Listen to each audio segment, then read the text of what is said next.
আসসালামু আলাইকুম। এই তো মাঝরাতে যখন দুধ চা খাওয়ার ক্রেভিং উঠলো, তাই সাথে সাথেই বানিয়ে ফেললাম দুধ চা। আর এই যে দুধ চাটা আমি দুধের মধ্যে আমি চা পাতাটা দিয়ে দিলাম।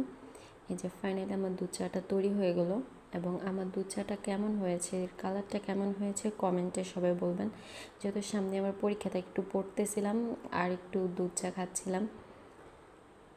পড়তে পড়তে চা খাওয়ার মজাটাই আলাদা, অন্যরকম একটি আলাদা শান্তি আনে, মানে সব চিন্তা দূর হয়ে যায়। আর চা কার না ভালো লাগে, সবারই তো চা ভালো লাগে। আর আমার এই দুধ চায়ের কালারটা কেমন হয়েছে সবাই কমেন্টে বলবেন। আর যেহেতু পরীক্ষাতে পড়তেছিলাম আর একটু চা খাচ্ছি, পড়তেছি চা খাচ্ছি। সো আমার এই ছোটোখাটো ভিডিওটা কেমন লাগছে আপনাদের, যদি ভালো লেগে থাকে তাহলে অবশ্যই লাইক, কমেন্ট অ্যান্ড শেয়ার করবেন। আর আমার চ্যানেলটাকে সাবস্ক্রাইব করে দিবেন। আল্লাহ হাফেজ।